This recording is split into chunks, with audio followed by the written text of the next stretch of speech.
Bonjour amis lecteurs et bienvenue pour une nouvelle vidéo sur la chaîne. Oui, je sais ce que vous vous dites, un revenant, ça fait 7 mois qu'il nous avait dit qu'il reviendrait avec des vidéos régulières et qu'il ne l'a pas fait.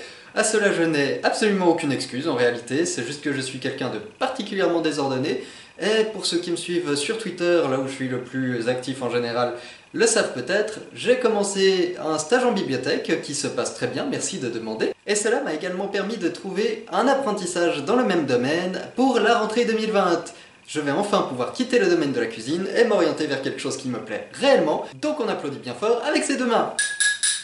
Mais blague à part, j'espère que vous allez tous très bien et que votre année 2020 a bien débuté, car nous sommes désormais à l'aube d'une nouvelle décennie, pleine de promesses, de déceptions, de mauvaises lectures et... Non, j'arrête tout de suite. J'espère que cette nouvelle décennie s'offre à vous avec beaucoup de possibilités, beaucoup de projets qui vont se concrétiser, je vous le souhaite, et surtout, dans notre cas, et vu que c'est le sujet quand même de cette chaîne, beaucoup d'excellentes lectures. À ce sujet, je me demandais comment revenir sur la chaîne après autant d'absences et avec une vidéo qui ne soit ni contraignante pour moi ni pour vous, qui ne soit pas dans la continuité des autres, qui ne soit pas directement un update lecture de l'enfer parce que j'en ai tellement à vous raconter depuis la dernière fois. Et au vu du temps absolument apocalyptique que je vois par ma fenêtre juste en face de la caméra, je me dis qu'un petit tag autour des boissons chaudes sera tout à fait approprié. Allons-y tout de suite, nouveau générique.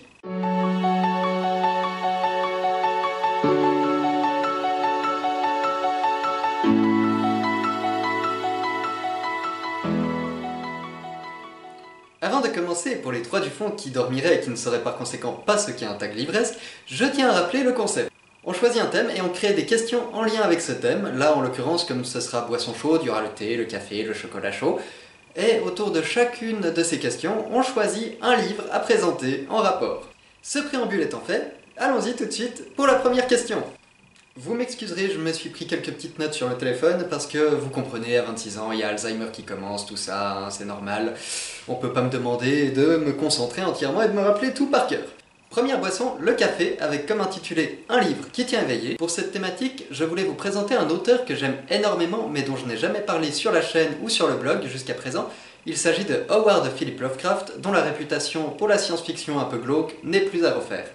Pour coller à la thématique du café, je voulais donc vous présenter sa nouvelle La couleur tombée du ciel, qui est l'une de celles par lesquelles j'ai découvert la plume de l'auteur. Pour résumer très succinctement cette nouvelle, il s'agit de l'histoire d'une météorite qui tombe dans le champ d'un paysan au fin fond de la campagne américaine, là où se passent la plupart des histoires d'Howard Philip Lovecraft. Et cette météorite va commencer à provoquer un certain nombre d'événements assez chelous. Déjà, elle va totalement s'évaporer d'elle-même, disparaître, personne ne sait où elle est passée. Et en fondant, elle contamine l'eau du puits et le terrain alentour. Donc au début, personne ne s'en rend forcément compte, et puis tout le monde est content parce que les récoltes sont très abondantes, les fruits sont énormes, le bétail produit beaucoup de lait, beaucoup de viande. Mais les fruits sont absolument imbouffables, l'eau a un goût bizarre, les animaux commencent à perdre la tête, les arbres se tordent d'une manière assez étrange.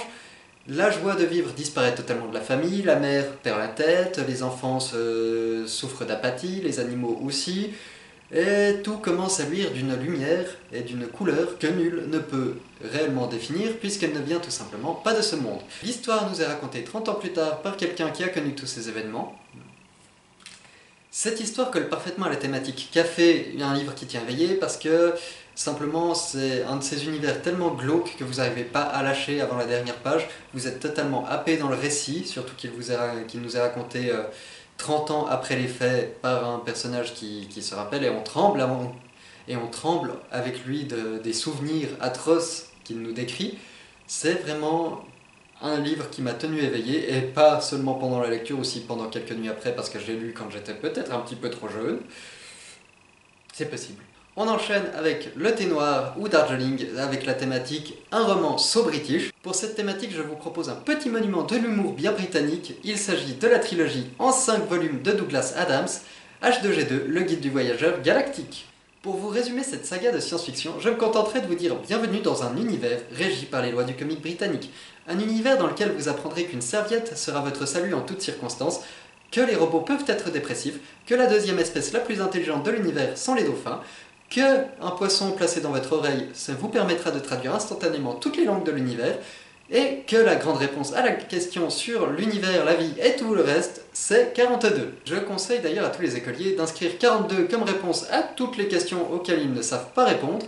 Comme ça, même si probablement ça ne passera pas, ça ne vous mettra pas de points, vous verrez tout de suite si votre prof a de la culture ou pas. Mais ne vous inquiétez pas quelle que soit la situation, car comme le rappelle le guide du voyageur galactique, en lettres rassurantes et brillantes sur sa couverture, don't panique. Nous passons donc désormais au chocolat chaud, qui pour moi me fait penser à une romance rassérénante. Vous savez, cette sensation de bien-être profond lorsque vous buvez un chocolat onctueux avec bien de la crème, ça me fait baver rien que d'en parler. Pour cette boisson, et afin de coller à l'actualité, j'ai décidé de vous présenter Brexit Romance de Clémentine Beauvais. Dans l'univers de ce roman, le Brexit est entré en vigueur depuis un petit moment déjà, et ont commencé à fleurir différentes agences qui mettent en match des gens du continent et de la Grande-Bretagne qui ont des intérêts communs, puisque certaines personnes d'Europe aimeraient bien aller s'installer en Grande-Bretagne, mais ne peuvent plus aussi facilement, et de l'autre côté, des Britanniques aimeraient bien conserver le passeport européen, mais ne peuvent pas s'ils ne sont pas mariés à un Européen. Nous suivons donc les aventures d'un homme et d'une femme qui font appel à cette agence pour obtenir ce qu'ils veulent. Donc elle veut aller travailler en Grande-Bretagne, et lui, il aimerait bien pouvoir revenir plus facilement en Europe. Si au début, c'est purement contraint, on va suivre leur aventure et c'est vraiment hyper comique, ça se lit facilement. Je trouve que Clémentine Beauvais nous interroge sur la société actuelle. C'est une jolie romance au final, que je vous recommande très fortement. Nous passons donc à présent à une boisson qui représente parfaitement l'hiver car elle est à la fois bonne, chaude et elle soigne un petit peu. Il s'agit du grog. À consommer avec modération car l'abus d'alcool est dangereux pour la santé, pensez à votre foie et à votre famille qui devra vous subir si vous êtes complètement torché. Pour cette boisson, j'ai décidé de vous présenter un livre qui est particulier pour moi. Il s'agit du premier Stephen King que j'ai lu par moi-même. Il s'agit de Shining.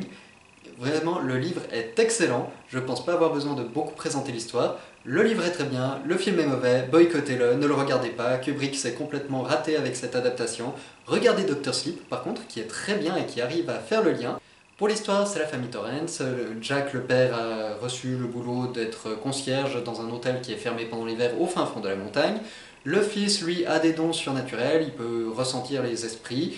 Et cet hôtel est construit sur un ancien lieu rituel indien, une des thématiques chères au cœur de Stephen King. Et il y a plein de fantômes dans l'hôtel, plein de gens qui s'y sont suicidés, plein de gens qui sont morts, et les fantômes sentent que l'enfant a des pouvoirs particuliers et veulent se nourrir de son énergie, donc ils le harcèlent, et quand ils comprennent qu'ils n'arriveront pas à le choper par eux-mêmes, ils rendent complètement barge le père pour qu'il le tue et qu'il le leur livre. Ambiance. Bien évidemment, il y a la tempête, il y a la neige, ils sont au fin fond de la montagne, ils sont bloqués, Wendy fait tout pour essayer de sauver son fils, mais le problème c'est qu'ils sont un tout petit peu bloqués en haut d'une montagne, avec la tempête de neige qui gronde, ils sont complètement coupés du reste du monde, et ils font comme ils peuvent. Wendy, I'm home comme dirait l'autre, et surtout n'oubliez pas, si sur votre miroir il est marqué Red Rum, c'est que vous allez mourir très prochainement. Sur ces bonnes phrases, la suite. Une boisson que j'aime également énormément parce qu'elle est hyper parfumée, c'est le chai latte. Pour cette thématique, j'ai choisi de vous présenter un bon vieux classique, un bon vieux Jules Verne, Michel Strogoff. Je sais que le chai c'est plutôt du côté de l'Inde, mais je sais pas, l'Empire russe ça me plaisait, c'était en plus de la neige, ça correspondait à la thématique d'avant, ça fait une jolie transition. Michel Strogoff donc, qui est courrier du tsar, qui est censé délivrer un message parce qu'il y a un complot qui se trame, et qui va traverser toutes les steppes de Russie pour délivrer son message. C'est un roman qui vraiment nous invite au voyage, on découvre tout l'empire russe de ces années-là, décrit à travers la magnifique plume de Jules Verne, qui je pense n'a absolument pas besoin d'être défendu parce que tout le monde aime Jules Verne.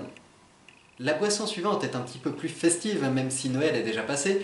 Il s'agit de cet incroyable mélange de rhum, d'œufs qui caille dans l'alcool et de crème qui tourne, qui nous vient de ce fabuleux pays, les États-Unis, et qui est absolument, en ce qui me concerne, un affreux souvenir. Mais ça reste quand même dans la thématique des fêtes. Pour correspondre à cette boisson et au mélange des genres qui ne collent absolument pas ensemble, j'ai choisi de vous présenter donc une histoire de Noël, mais qui est à la fois épouvantable. Il s'agit de Un chant de Noël de Charles Dickens. Un chant de Noël qui a été repris par Disney, que la plupart d'entre nous ont vu étant petits.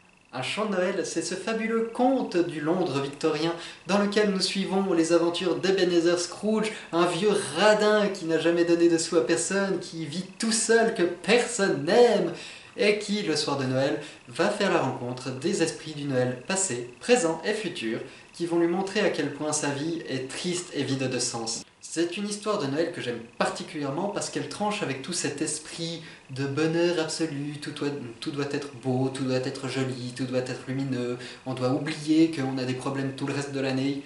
Et justement, cette histoire nous montre à quel point le monde reste sombre malgré tout.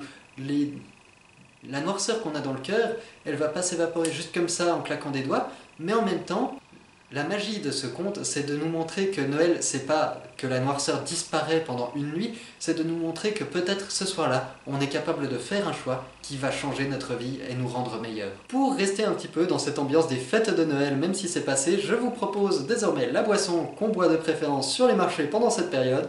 Il s'agit du vin chaud. Et qui dit vin, dit chrétienté. Super transition, je me fatigue moi-même.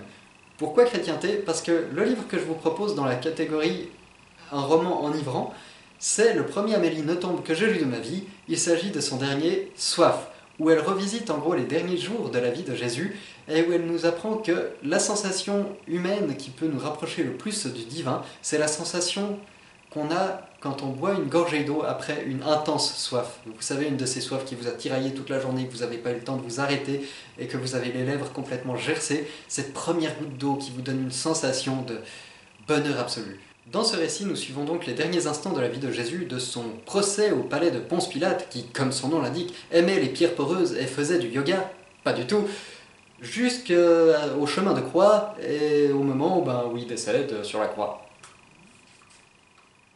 Voilà, c'est joyeux. J'ai découvert l'écriture d'Amélie Nothomb avec ce roman, franchement j'ai adoré, c'est rapide à lire, c'est très facile, c'est un vocabulaire vraiment soigné, il y a un humour un petit peu caustique comme ça que j'apprécie particulièrement. Vraiment c'est un très bon livre, je vous le conseille, il vous enivrera légèrement, il vous fera un petit peu tourner à la tête quand vous arriverez à la fin, c'est normal, ne vous inquiétez pas. La boisson suivante, c'est le lait au miel, qui pour moi représente vraiment ces soirées d'hiver bien froides, où on boit un petit truc un petit peu sucré comme ça, très agréable, qui fait aussi du bien à la gorge juste avant d'aller se coucher. Quand je bois cette boisson, ça me donne une sensation de bien-être, et c'est pourquoi j'ai choisi de vous présenter un roman feel-good pour cette catégorie. Comme j'en ai pas encore lu pour le moment cette année, je vais vous en ressortir un d'une de mes anciennes lectures, qui pour moi était vraiment un énorme coup de cœur, c'était un doudou, c'était vraiment le roman feel good qui m'a fait beaucoup de bien au moral au moment où j'ai lu. Il s'agit de Il est grand temps de rallumer les étoiles de Virginie Grimaldi. Alors c'est l'histoire d'une mère de famille qui se rend compte que ses deux filles vont assez mal dans leur vie. Il y en a une, elle fait n'importe quoi, elle sort avec des garçons n'importe comment, elle est paumée parce que c'est l'adolescente et qu'elle ne sait plus du tout à quoi elle en est après le divorce de ses parents. Et la plus jeune se fait un petit peu maltraiter à l'école, elle ne s'en plaint pas, mais la réalité est quand même là. Elle se rend compte que, ok, ça va plus, il faut vraiment que je fasse quelque chose pour qu'elles aillent bien. Elle les retire de l'école, et elle part avec elle en Norvège pour voir le soleil de minuit. Au passage, ça lui permet de réaliser une promesse qu'elle a faite à sa mère il y a bien des années, d'amener les cendres du grand-père tout là-bas en haut. Et on suit donc les aventures de ces trois femmes qui sont trois générations différentes et qui sont juste absolument touchantes, leur relation est merveilleuse. C'est un roman qui vraiment fait du bien au moral parce que ça permet de voir que malgré tout, malgré ma propre expérience qui n'est pas très bonne avec mes parents, il y a encore des parents qui sont là présents, qui sont vraiment des parents solides sur lesquels on peut se reposer, qui feront tout pour le bien-être de leurs enfants, et je trouve que c'est un message hyper positif et qui fait vraiment du bien au moral.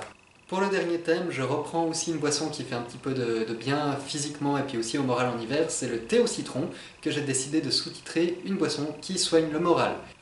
Pour ce thème, j'ai décidé de reprendre encore une fois un livre que je vous ai déjà présenté, mais vraiment moi il m'avait fait du bien au moral, je m'étais gossé de rire, j'étais plié en deux, ça m'avait vraiment évacué pas mal de stress à ce moment-là. Il s'agit de Joyeux suicide et bonne année de Sophie de Villenoisy. Un roman qui, malgré son titre dans lequel il est quand même question de suicide, est en fait une vraie ode à la joie, une ode à la vie, une ode à voir que tout n'est pas foutu, qu'on peut toujours trouver du positif, qu'il n'est jamais trop tard pour pouvoir changer sa vie, pour pouvoir abandonner ce qui nous rend malheureux et puis réussir enfin à se libérer de tout ça et à aller de l'avant.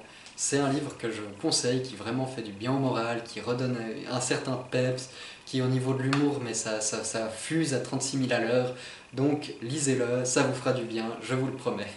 Voilà, ce petit tag est donc désormais terminé. Je sais pas quelle durée il fera une fois monté, mais en tout cas moi ça fait, pour vous donner une idée, quasiment 1 heure que je tourne entre les rushs et les ratés. Ce thé est d'ailleurs complètement froid, je sais pas si je vais le boire.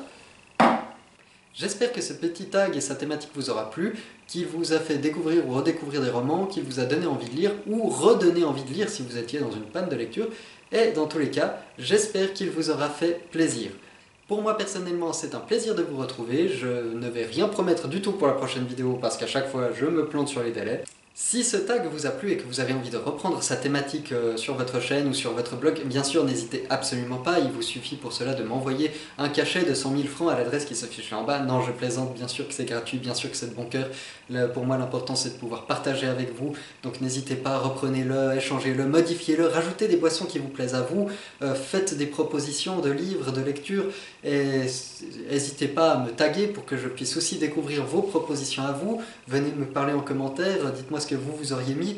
Et franchement, échangeons, parce que c'est aussi pour ça que je reviens auprès de vous, parce que je me sentais un petit peu isolé, je dois vous avouer. Donc vraiment, allons-y dans cet élan de partage et de générosité que j'ai toujours aimé dans cette communauté. En attendant ma prochaine apparition sur cette chaîne, je vous remercie d'avoir regardé cette vidéo. Je vous dis à très bientôt, portez-vous bien, ayez de très belles lectures, à bientôt, ciao!